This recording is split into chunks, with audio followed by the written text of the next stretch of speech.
नमस्कार, prime news देख रहे हैं आप। मैं हूं आपके साथ अंजलि सिंह और उत्तराखंड प्राइम में आपका स्वागत है। खबर की शुरुआत करते हैं। सीएम पुष्कर सिंह धामी ने उद्योगों को राहत दी है। 23 इंडस्ट्रीज को 35 करोड़ की सब्सिडी मिलेगी। केंद्र की योजनाओं के तहत सब्सिडी मिलेगी। शाम 5 बजे ये बड़ा कार्यक्रम होगा। कार्यक्रम में सीएम पुष्कर सिंह धामी शामिल होंगे। तो 23 इंडस्ट्रीज को 35 करोड़ की सब्सिडी मिलेगी। इससे राहत मिलेगी। केंद्र की योजनाओं के तहत ये सब्सिडी मिलने वाली है और इस कार्यक्रम के दौरान, जो कि शाम 5 बजे आयोजित होगा, सीएम पुष्कर सिंह धामी मौजूद रहने वाले हैं। तो एक और राहत पहुंचाई जा रही है केंद्र की तरफ से। सीएम पुष्कर सिंह धामी ने उद्योगों को राहत दी है और ये 23 इंडस्ट्रीज को 35 करोड़ की सब्सिडी मिलेगी। उद्योगों को बढ़ावा देने की ये सरकार की बड़ी पहल देखी जा रही है। जैसा कि कल ही लौटे हैं सीएम पुष्कर सिंह धामी दिल्ली से, और लौटते ही ये बड़ी सौगात उत्तराखंड वासियों के लिए और जो लोग उद्योग धंधों की ओर बढ़ रहे हैं उनके लिए एक बड़ी सौगात है। तो कुल 23 इंडस्ट्रीज इसके लिए चिन्हित की गई हैं, जिनमें 35 करोड़ की जिनको सब्सिडी दी जाएगी। तो ये बड़ा कार्यक्रम होगा 5 बजे, और जहां सीएम पुष्कर सिंह धामी इस कार्यक्रम में मौजूद रहेंगे। केंद्र की ओर से ये सब्सिडी उपलब्ध कराई जाएगी राज्य सरकार को, और राज्य सरकार कुल 23 इंडस्ट्रीज को 35 करोड़ की सब्सिडी देगी, जिससे कि उद्योगों को और भी ज्यादा बढ़ावा मिलेगा और उत्तराखंड के विकास में मदद मिलेगी।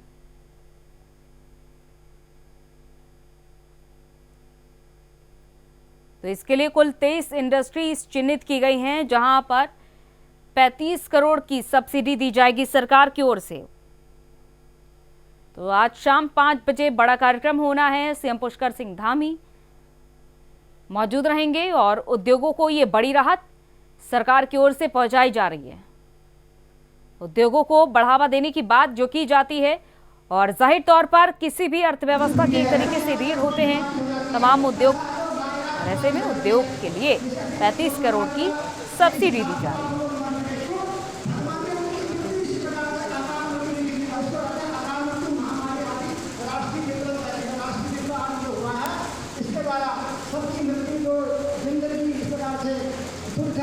चुनाव में अब कुछ ही महीने का वक्त बचा है। इससे पहले अब तमाम राहत पहुंचाए जाने की कोशिश होगी सरकार की ओर से। इसी बीच ये एक बड़ी राहत है सरकार की ओर से तमाम उद्योगों के लिए जो इंतजार कर रहे थे लंबे समय से, और इन इंडस्ट्रीज को बढ़ावा देने के लिए उनके पास कुछ खास खर्च भी नहीं था, लेकिन सरकार ने ये एक बड़ी राहत दी है। 35 करोड़ की सब्सिडी 23 इंडस्ट्रीज को मिलेगी, क्योंकि कोरोना काल के दौरान भी कई उद्योग धंधों पर असर पड़ा था, अर्थव्यवस्था पर भी असर पड़ा था, और अब जो भी प्रभाव पड़े हैं उन्हें सुधारने की कोशिश है सरकार की, और इन्हीं कोशिशों का ये नतीजा है कि 35 करोड़ की सब्सिडी देने का फैसला लिया है 23 इंडस्ट्रीज को। इसके लिए आज शाम 5 बजे कार्यक्रम आयोजित होगा, जहां सीएम पुष्कर सिंह धामी मौजूद रहेंगे। तो दिल्ली से ये बड़ी सौगात लेकर आए हैं केंद्र से उत्तराखंड की जनता के लिए। बड़ा तोहफा है उन उद्योगपतियों के लिए जो इंतजार कर रहे थे कि कब सरकार की ओर से मदद मिलेगी, और ये वक्त आ चुका है कि सरकार की ओर से 35 करोड़ की सब्सिडी दी जा रही है।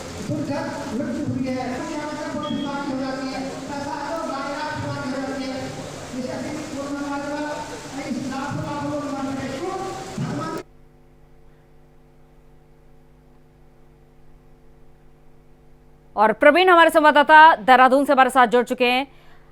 प्रवीण, जैसा कि सीएम पुष्कर सिंह धामी बिल्कुल एक तोहफा लेकर आए हैं केंद्र की ओर से उत्तराखंड वासियों के लिए और उन उद्योगपतियों के लिए। सरकार की कोशिश ये है कि उत्तराखंड को औद्योगिक हब बनाया जाए। हालांकि उद्योग के लिहाज से उत्तराखंड को देखा जाए तो कई ऐसे क्षेत्र हैं, चाहे सीतपुर क्षेत्र हो या फिर देहरादून के जो औद्योगिक क्षेत्र हो या सितारगंज के औद्योगिक क्षेत्र हैं, वहां पर काफी उद्योग लगे हैं। और पिछले दिनों यहाँ पर औद्योगिक लोगों को बुलाकर प्रधानमंत्री के समक्ष कई घोषणाएं भी की थी सरकार ने, और उस समय कहा गया था कि राज्य में उद्योग धंधे को बढ़ाया जाएगा और सरकार की कोशिश यही है कि उद्योग धंधे ज्यादा से ज्यादा बढ़े ताकि लोगों को रोजगार भी मिले। और इसी लिहाज से जो मुख्यमंत्री हैं कल और परसों 2 दिन के दिल्ली दौरे पर थे, वहां पर उद्योग मंत्री से भी मिले, तमाम मंत्रियों से मिले और उन्होंने सब्सिडी की घोषणा की है। इसका शाम में कार्यक्रम है जिसके इसी कार्यक्रम में तमाम औद्योगिक संस्थाओं को सब्सिडी देंगे। चलिए, बहुत बहुत शुक्रिया प्रवीण तमाम जानकारी के लिए।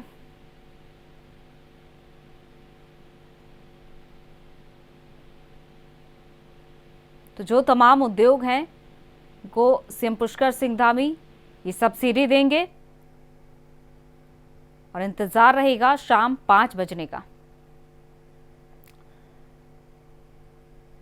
तो वही विधानसभा चुनाव का बिगुल बज चुका है और सभी पार्टियां जनता के बीच अपनी अपनी पैठ बनाने के लिए तमाम तरह के कार्य कर रही हैं। और जहां एक और सत्ताधारी पार्टी बीजेपी उत्तराखंड में भी जन आशीर्वाद यात्रा निकालने जा रही है, तो वहीं कांग्रेस भी परिवर्तन यात्रा की तैयारी कर रही है।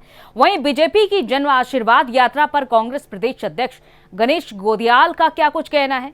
उनका कहना है कि बीजेपी ने पिछले 4.5 सालों में एक भी विकास का काम नहीं किया है और ना ही जनता के जो वादे किए थे जनता से वो पूरे किए हैं। और अब चुनाव आया है तो आशीर्वाद यात्रा ही क्यों, अब वो रोजगार यात्रा, राशन वितरण यात्रा, नगद नारायण यात्रा ये सब निकालेंगे।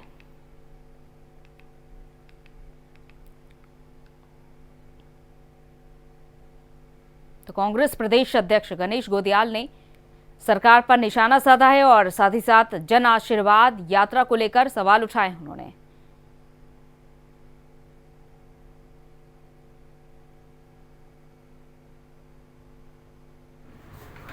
चुनाव आया है तो सब यात्राएं निकालेगी, आशीर्वाद यात्रा निकालेगी, अधिकार यात्रा निकालेगी, रोजगार यात्रा निकालेगी, राशन बांटो यात्रा निकालेगी, नगद नारायण योजना निकालेगी, सब निकालेगी बीजेपी धीरे धीरे, क्योंकि चुनाव है।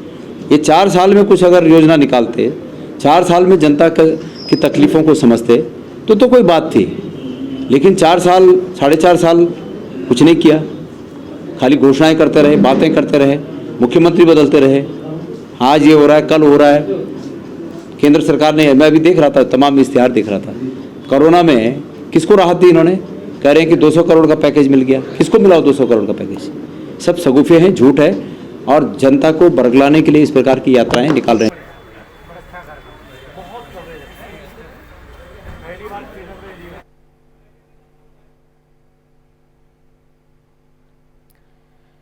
तो जैसा कि पूरे प्रदेश में चुनाव की तैयारी की जा रही है, हर दल अपनी आजमाइश में जुटा हुआ है कि कैसे जनता को लुभाया जाए।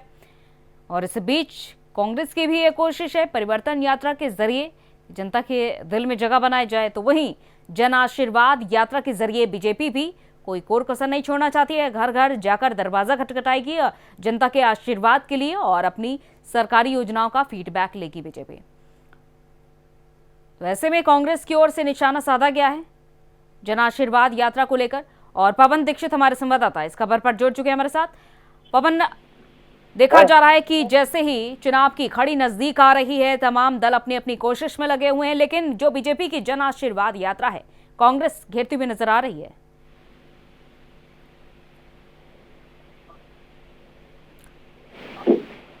पवन, आप तक हमारी आवाज पहुंच रही है? बिल्कुल अंजलि, जिस तरीके से जैसे जैसे चुनाव नजदीक आ रहा है वैसे वैसे सभी दल अपनी अपनी जोर आजमाइश में लगे हुए हैं, अपनी अपनी पैठ बनाने, जनता तक अपनी पैठ बनाने में जुटे हुए हैं। तो एक तरफ जहां बीजेपी लगातार अपने बूथ स्तर के कार्यकर्ताओं के साथ बैठक कर रही है, वार्ता कर रही है, उनका मन टोल रही है, तो वहीं विकास कार्यों को जनता तक पहुंचाने के लिए उनको प्रेरित कर रही है।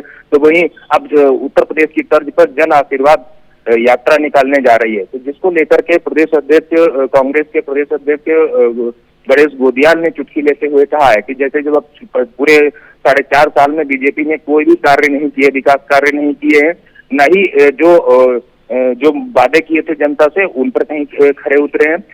जैसे अब चुनाव आ गया है तो अब जन आशीर्वाद यात्रा निकाल रहे हैं, तो कल को नगद नारायण यात्रा निकालेंगे, राशन वितरण यात्रा निकालेंगे। लेकिन अब कांग्रेस जो है इनके पोल खोलने के लिए अब एक परिवर्तन यात्रा निकालने जा रही है, जिसके माध्यम से सरकार की जो कुरीतियां हैं उनको उजागर करेंगे, जनता के बीच में ले जाएंगे। और बिल्कुल, और गणेश गोदियाल का ये भी कहना है कि आप निकालेंगे सारी यात्राएं, बीजेपी ने विकास के काम नहीं किए हैं तो जन आशीर्वाद यात्रा फिर किस काम की? बिल्कुल अंजलि, जिस तरीके से अब यात्राओं का दौर चल गया है, एक तरीके से चुनावी मोड में सभी पार्टियां हैं, तो अब अपनी अपनी जो जनता के बीच में अपनी उपलब्धियां गिनाने का काम किया जा रहा है, जहां पक्ष सत्ता पक्ष की ओर से, तो वहीं अब सत्ता पक्ष को आईना दिखाने के लिए विपक्ष भी अब उनकी कुरीतियों को लेकर के जनता के बीच में जा रहा है। कुल मिलाकर के देखा जाएगा तो अब उत्तराखंड में चुनावी सरगर्मियां तेज हो गई हैं। बहुत बहुत शुक्रिया पवन तमाम जानकारी के लिए। और इधर केदारनाथ के तीर्थ पुरोहितों ने खून से प्रधानमंत्री नरेंद्र मोदी को पत्र लिखा है। खून से लिखे पत्र में देवस्थानम बोर्ड को भंग करने की मांग की है। इन तीर्थ पुरोहितों ने आचार्य संतोष द्विवेदी ने अपने खून से ये एक पत्र लिखा है। विश्वविख्यात 11वें ज्योतिर्लिंग केदारनाथ धाम के तीर्थ पुरोहितों का देवस्थानम के विरोध में 2 सालों से देखा जा रहा है, आवाज उठाई जा रही है और जिसका आंदोलन अब और ज्यादा तेज हो चुका है। केदारनाथ धाम के तीर्थ पुरोहितों ने देश के पीएम को पत्र लिखकर बोर्ड को भंग करने की मांग की है और खून से लिखा गया है ये पत्र। इसके अलावा पुरोहितों ने धाम में सरकार और देवस्थानम बोर्ड के खिलाफ जमकर प्रदर्शन किया है। देवस्थानम बोर्ड का गठन हुए 2 साल का समय हो चुका है। जब से बोर्ड का गठन हुआ है तब से उत्तराखंड के चारों धामों के तीर्थ पुरोहितों का आंदोलन जारी है।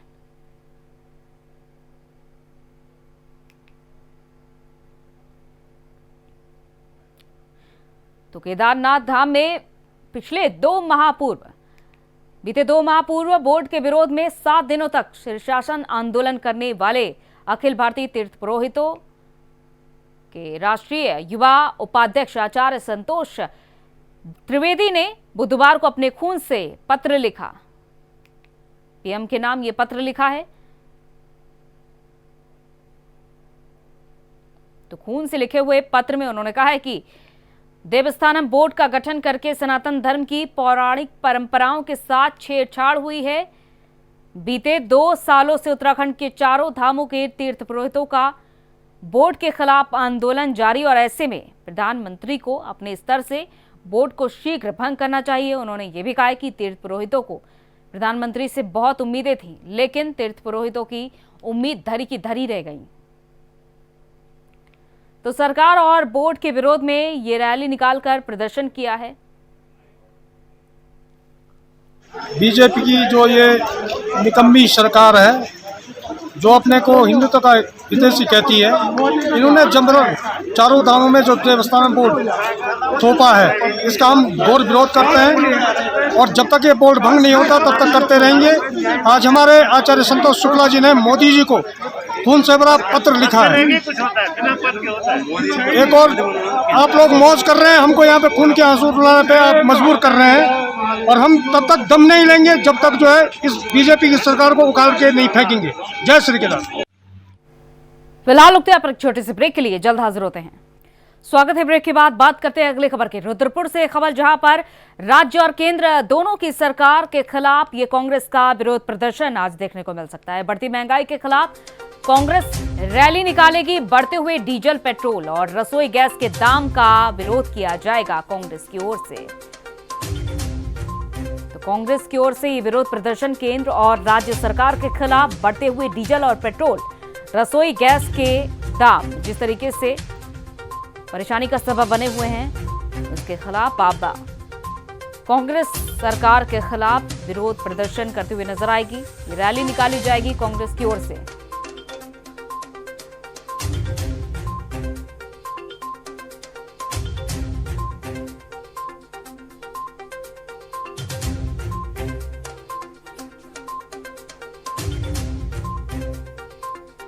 देखा जा रहा अभी तक कांग्रेस की ओर से महंगाई का मुद्दा जोरों शोरों से उठाया जा रहा है।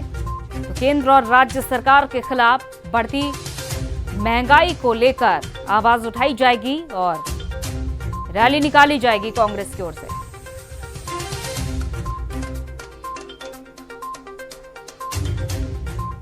रुद्रपुर में कांग्रेस की ओर से ये प्रदर्शन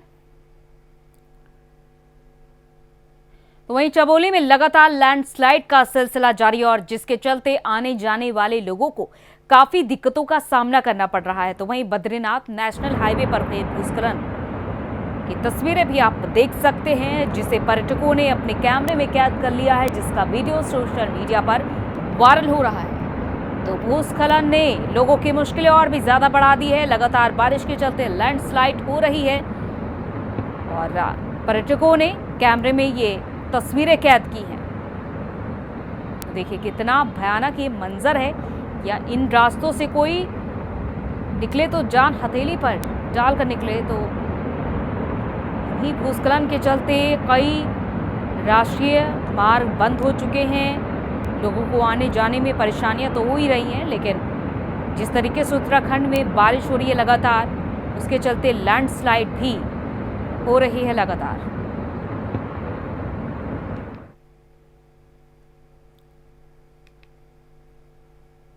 और जोशीमठ बद्रीनाथ नेशनल हाईवे के ठीक सामने थैंग गांव को जोड़ने वाले मोटर मार्ग के ठीक नीचे देखिए तस्वीरों में किस तरीके से भूस्खलन हो रहा है। और भूस्खलन की तस्वीर बद्रीनाथ राष्ट्रीय राजमार्ग पर घूमने वाले लोगों ने अपने मोबाइल फोन में कैद किया है। जोशीमठ क्षेत्र में लगातार भारी बारिश के बाद पहाड़ों से मलबा और पत्थर गिरने का सिलसिला जारी है।